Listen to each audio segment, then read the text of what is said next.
In this interview, I sit down with Anne of Neptune's Harvest. Now, I think many of us will recognize the label on this fertilizer bottle, but what we may not realize is that this fertilizer company started out as a fishing company. So I thought it would be really interesting to talk to Anne about how her family got into the fertilizer business, as well as why fish fertilizer over other types of fertilizer. We also talk a little bit about Fertilizer 101 and goes over the types of products that they offer. They now have 10 different types of liquid fish fertilizers. So obviously this is going to be focused on Neptune's Harvest's fertilizer offerings, but I think that you can glean a lot about fertilizers as a whole.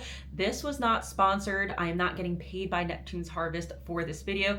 I just thought it'd be great to interview a company that really is able to make an impact on the environment, because what they are doing is they are diverting the fish waste that would otherwise go out and be dumped at sea and instead create fish fertilizer out of it. So without further ado, here's the interview with Anne. Hi, Anne. Thank you so much for joining me today on my YouTube channel. I think a lot of people recognize the shirt, the branding behind you, Neptune's Harvest. I know many of us use the fertilizer.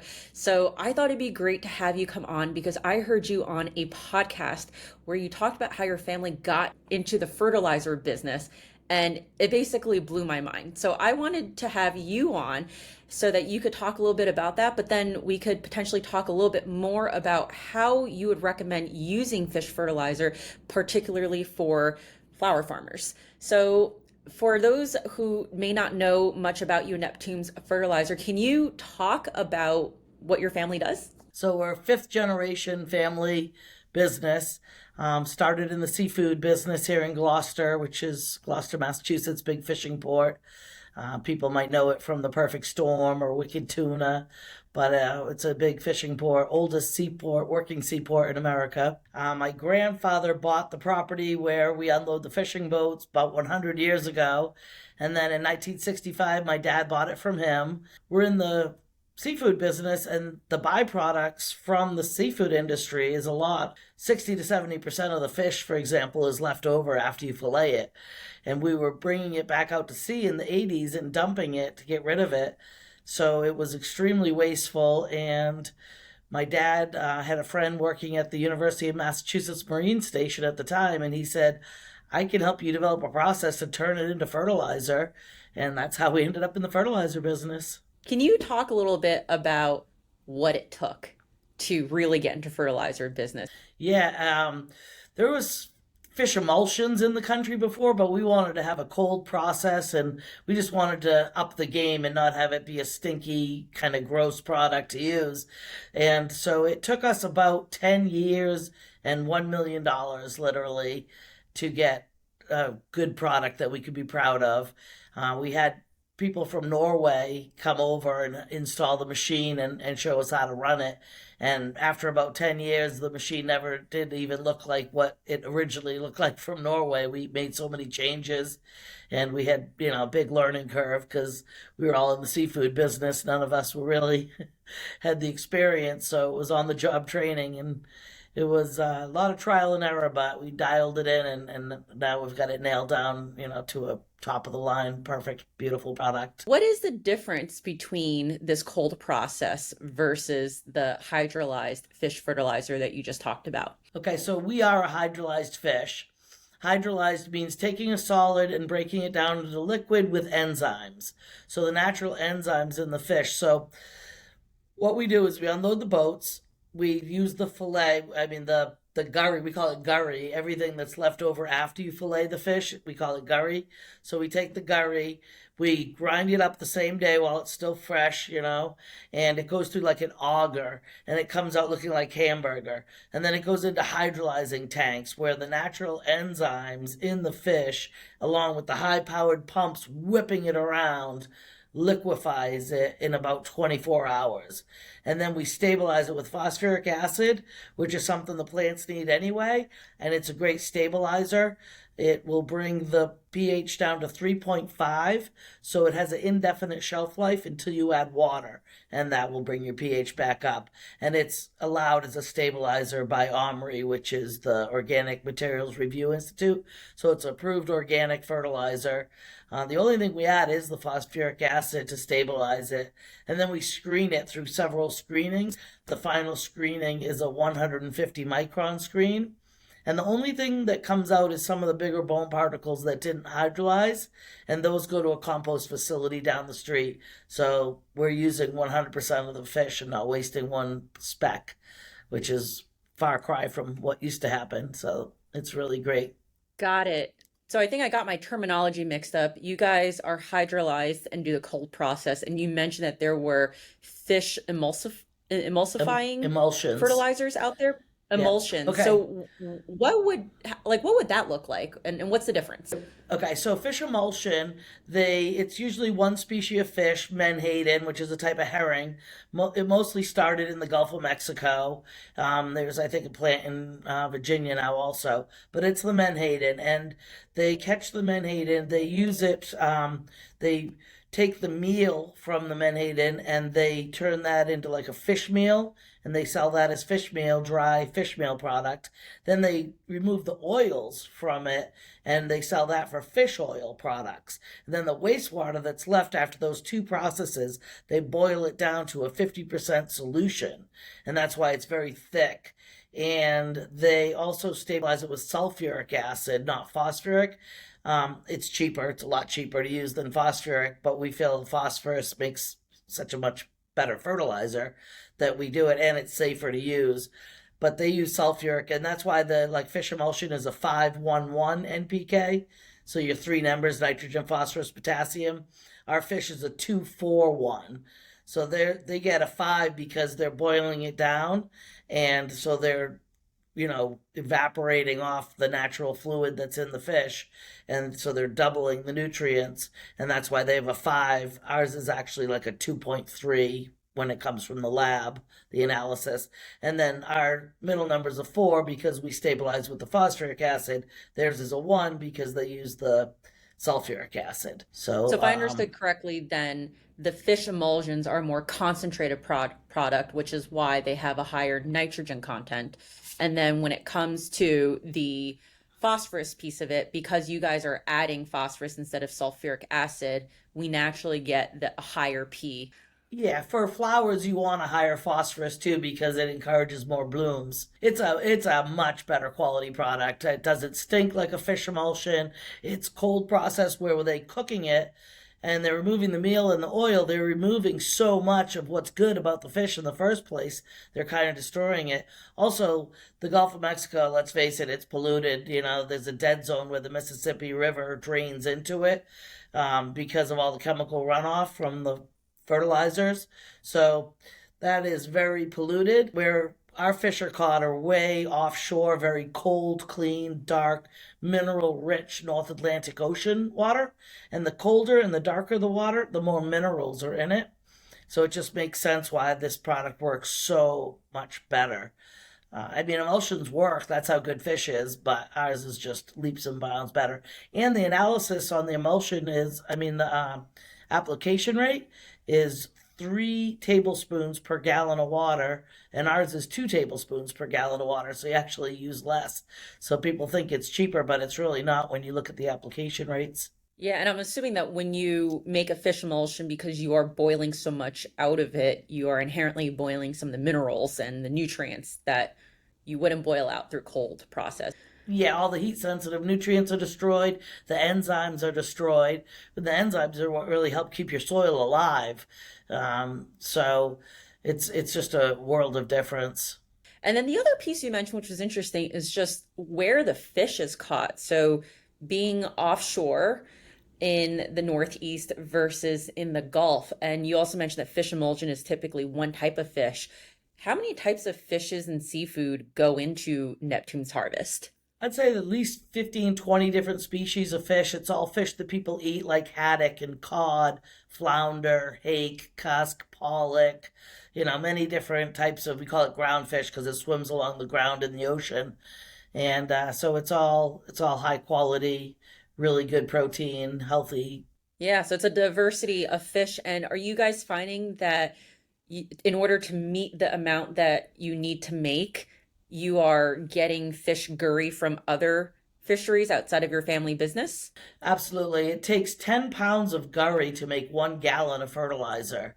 So, if we grind 5,000 pounds of gurry in a day, that is only making 500 gallons. So, we do outsource from other neighboring towns around Gloucester, Boston, New Bedford, different ports around us. We get a lot of fish processors are looking to get rid of their gurry, and so we're taking it, which is nice way to utilize it all and not waste it. And they're happy to get rid of it. So it kind of works out really well. Yeah, it's awesome to hear how much of that fish waste you guys are ultimately diverting from going back into the ocean, which is not great for the environment. So it sounds like you guys really figured out a way to make it environmentally work for everyone, because I find that fish fertilizer for me makes a world of difference on my plants versus having something else that might be OMRI certified. And I was wondering if you could speak to potentially why that is. Like, what makes a fish fertilizer so much better than some of the other stuff that we see out there? Yeah, it makes sense because the whole world was under ocean water at one point, and it's been demineralizing ever since. They found fish fossils on the top of Mount Everest, right? So and it matters what kind of fish you use because there are coastal fish or river fish or lake fish or farm fish, or really large fish that might have mercury, heavy metals, different things. Our fish is very clean. It's smaller. They don't get old, so the fish don't live long enough to store heavy metals or anything in their body. So it's very clean product, but especially important is you're not just getting your NPK, your nitrogen, phosphorus, potassium. You're getting those which are your macronutrients, but you're also getting micronutrients, amino acids, trace elements, minerals, vitamins, growth hormones that are naturally in fish that make fish grow, plus all your omega oils. So you're literally giving the plants and the soil everything they need in nature's perfect balance. And that's why it outperforms so many other products out there, just because of the ocean water and what is naturally occurring in fish. Got it. And so do you guys only carry a liquid version of the fertilizer, or do you guys also have like a powdered form that's more slow releasing? So we only have liquid fish because when you cook the fish, you kind of ruin a lot of what's good about it. So it's a liquid concentrate, 1 ounce per gallon of water. But we do have a dry. We have a couple dry products. We have this crab and lobster shell, and you can see that there's big chunks and then smaller chunks. So it's a natural slow release, and that is great to mix in the soil before you plant. It's got great calcium. It's got good magnesium, and then it has chitin, chitin, and that helps encourage chitin-eating bacteria. So anything chitin-based in structure will get eaten. So grubs, ants, fungus, root knot nematodes are all chitin-based in structure. A lot of insects are. So it's kind of a passive approach to getting rid of those. Also, if you mix before you plant anything, you mix it in the soil nice and deep. The roots will reach for those shell chunks as a food source, driving them nice and deep. And the deeper the roots, the stronger the plant, the higher the yield it can handle. And it aerates the soil, gives the roots room to move. So it has a ton of benefits. And then we also have a dry seaweed, which is the kelp meal, and that's doubles in size when it gets wet, kind of beads up like a polymer, so it retains moisture in the soil, which is great. Less water the better. That these days we're trying to conserve water, right? And then it also is full of trace minerals, which is what the roots need. So you're putting all that in the soil, and you've got all those trace minerals right in the root zone, which is really helpful for helping a strong root system develop. I'm glad you're showing us some of your products. I think one of the things that a lot of us get confused with, so just context for you, a lot of my subscribers are are newer in terms of flower farming. Now, some of them have had years of gardening experience, but I don't know to what extent people are really informed around NPK, when you should be using higher rates of nitrogen versus phosphorus, potassium. Can you give us a high level primer on when you want to focus on M versus P versus K? And then we can talk a little bit more about the different formulations you guys have for that. Sure. So, when a plant is small and you just want to be gentle with it, our fish and seaweed blend is perfect. This is the fish and seaweed blend. It's a 2-3-1, so it still has a little higher phosphorus, which is going to help with the blooming. But it's a nice, mild, gentle formula. It's perfect for soaking seeds. It's great for little seedlings. There's indoor application rates on the label, and that's what you do when they're inside still. So it's half strength, so half a tablespoon or 1 tablespoon, which is a half ounce per gallon of water. And you can even do it every 3 days, every watering. It's mild. And then at least once a week. And then when you transplant them outside, you go full strength, 1 ounce per gallon of water. So 2 tablespoons. And once they're well established, you could go with this is our tomato and veg. And even for flowers, it's good because you're just going to veg the plant and get it nice and big and bushy and a lot of, leaves. And that has fish, seaweed, molasses, humate, some yucca extract, and some biological microbes and some added liquid calcium. So it really helps your soil. Very high energy mix that gets everything going. And then when they're about to start blooming or see any signs of buds and flowers, you switch to the rose and flowering formula, and that's our highest phosphorus. It's a 6, and that will really help get a lot more buds, which will give you more flowers. And even if you're growing vegetables, you'll get more flowers, which are going to give you more vegetables too. So it's a good 1-2 punch. But honestly, if you just buy the fish and seaweed and use that and nothing else all season long, you're still going to have great results. You can make it as complicated and tune it in as much as you want, or you can keep it really simple and still you're going to see great results. I love the offer of the two options there. I have pretty specific questions now that you've gone through all of that. What piqued my interest was you saying soaking seeds. Can you talk a little bit more about that, including why someone should be considering doing that if they aren't yet? Seed or a plant fertilized later in life will never catch up to one that has been fertilized right from the get-go. And you'll get like way better germination, like almost 100%, if not 100% germination. It really aids germination. It gets them going quicker. You soak it in, let's see if I can, 1 teaspoon per cup of water. 1 teaspoon per cup of water of the fish and seaweed. And you soak it until the seeds start to swell. So bigger seeds take longer than smaller seeds, but on average, I would say 2 to 3 hours is perfect.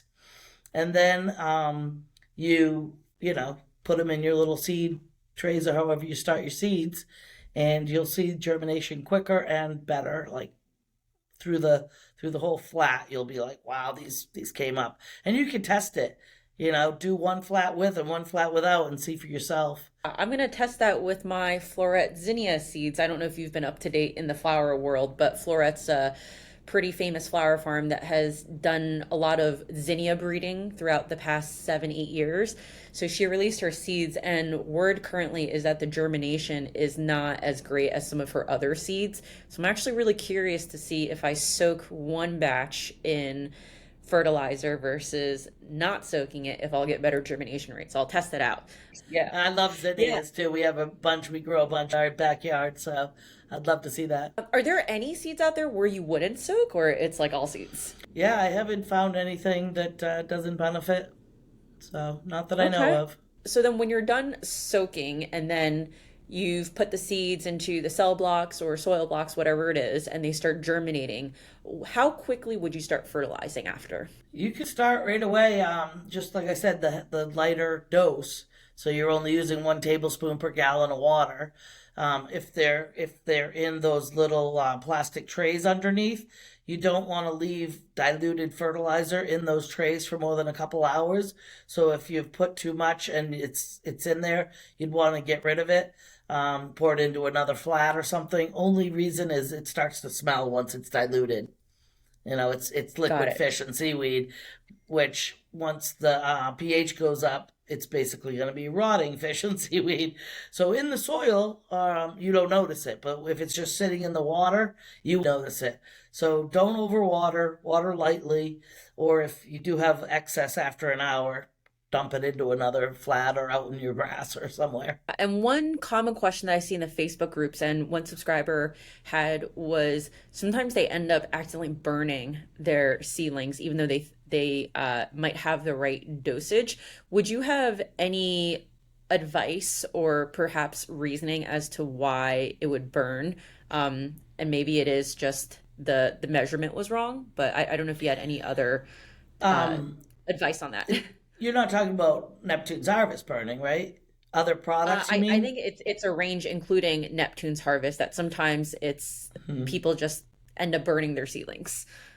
I've never heard of anybody with Neptunes doing that. It's very mild. Like a Miracle Grower, Peters is 20 20 20 MPK. This is 231. And you're diluting it so much. I'd be shocked if anybody burnt seedlings with our stuff. It's a very low pH fertilizer, so if you're not diluting it with enough water, you're going to have a really low pH, and that could stunt a seedling maybe. But as long as you're diluting it properly, I would never imagine any problems like that. Now, if you're using a chemical or a lot higher NPK fertilizer, that's different.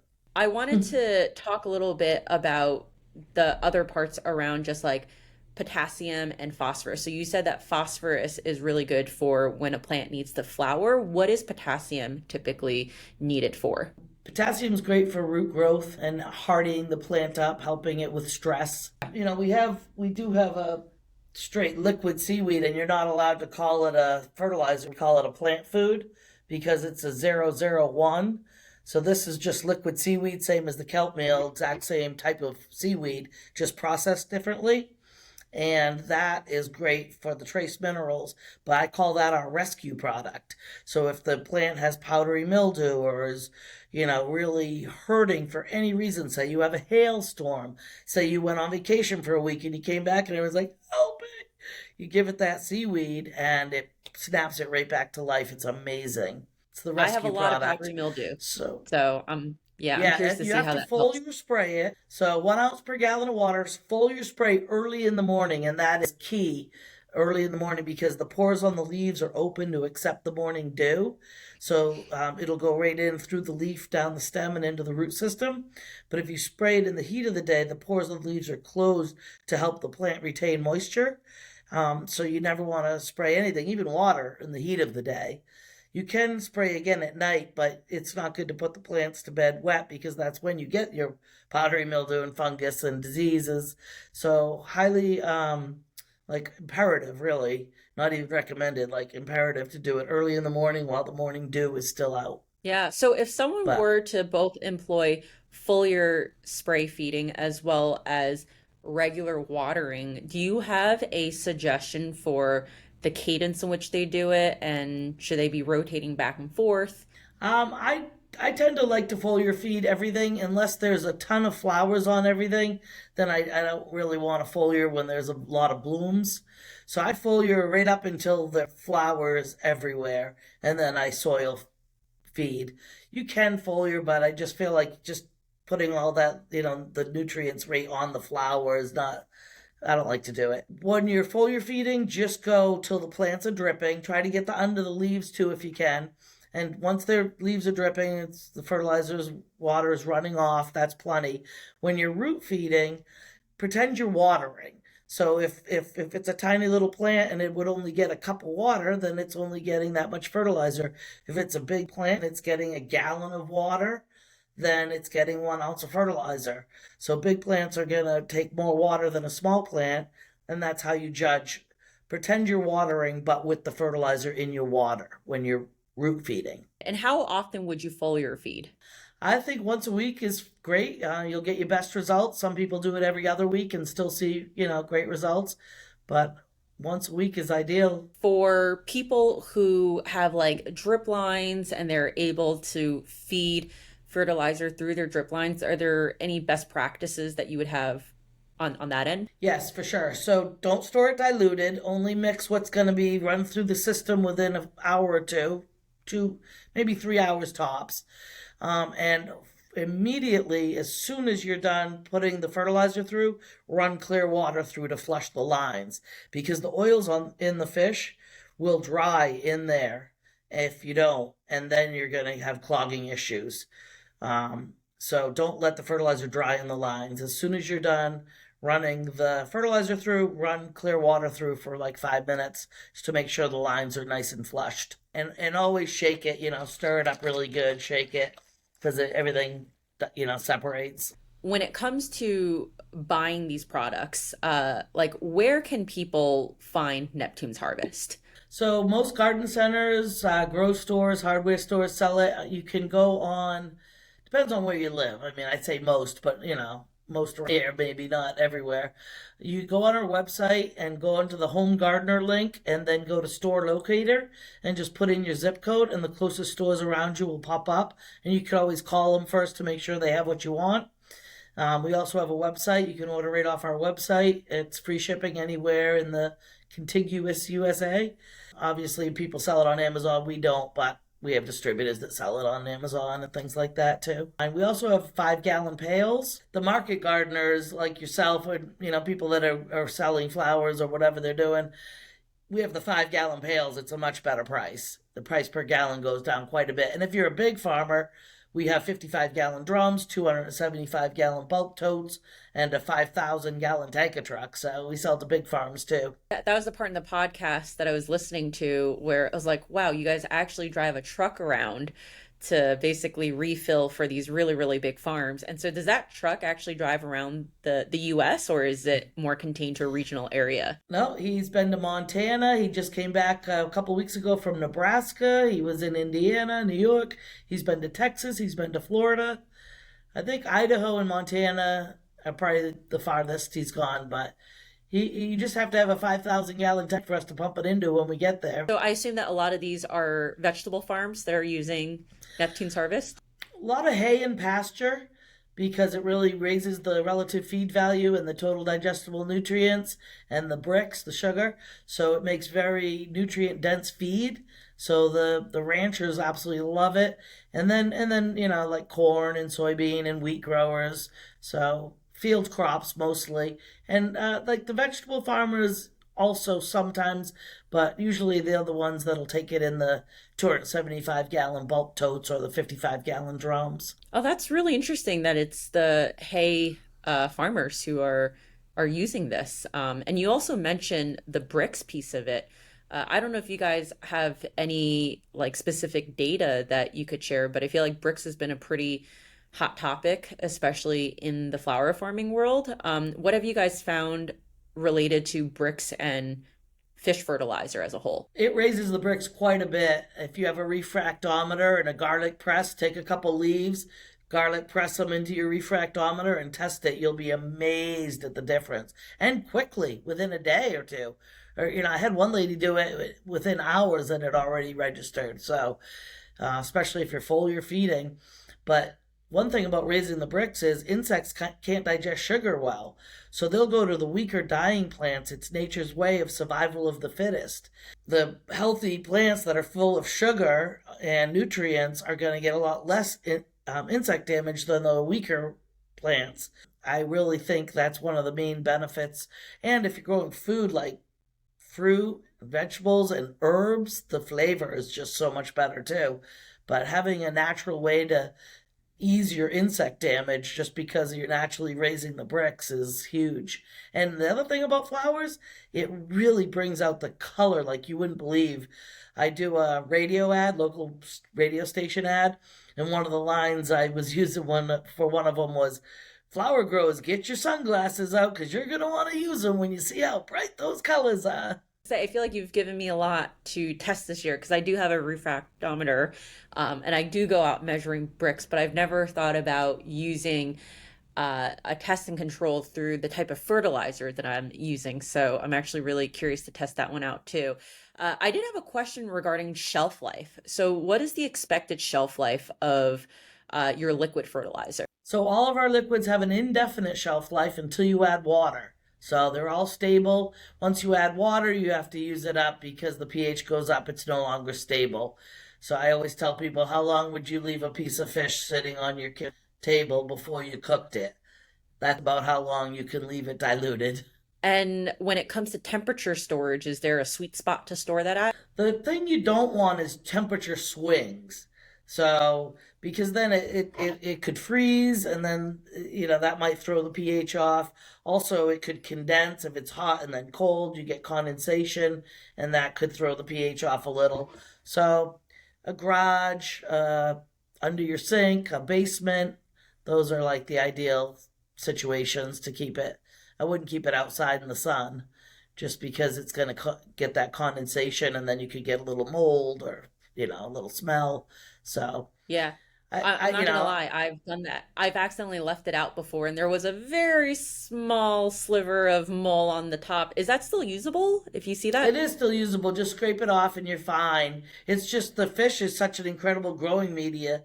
You get one little speck in there and it's going to start to grow. So Yeah. that's the No, that key. was the incredible part was it was out there for a day. It wasn't even out there for that long. So it really spoke to just what a growing medium it was in there. Yeah, exactly. And it feeds the biology in the soil. So you want to feed your microbes, things like that. That's a perfect food source for your soil biology.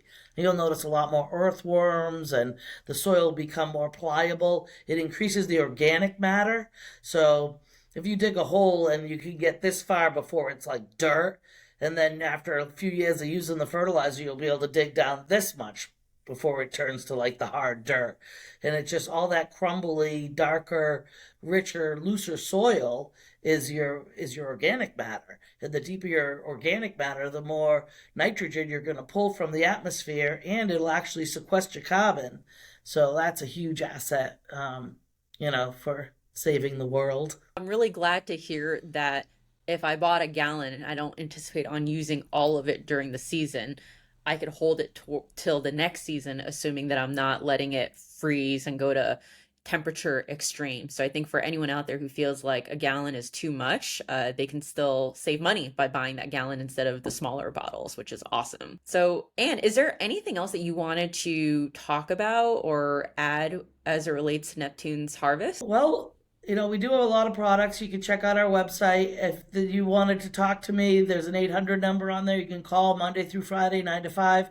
Also, there's a leave a comment section on our website, and that comes directly to my inbox. All our products are really high quality. We sell quite a few. We have like 10 liquids now, a couple dry. We have lawn fertilizer. We have humate. We have different things. So, and I'm more than happy to talk or answer emails anytime. Yeah, and you guys also have a YouTube channel, which I will link in the description below. That YouTube channel has PowerPoint presentations, and I think your latest commercial is also on there, which is pretty funny.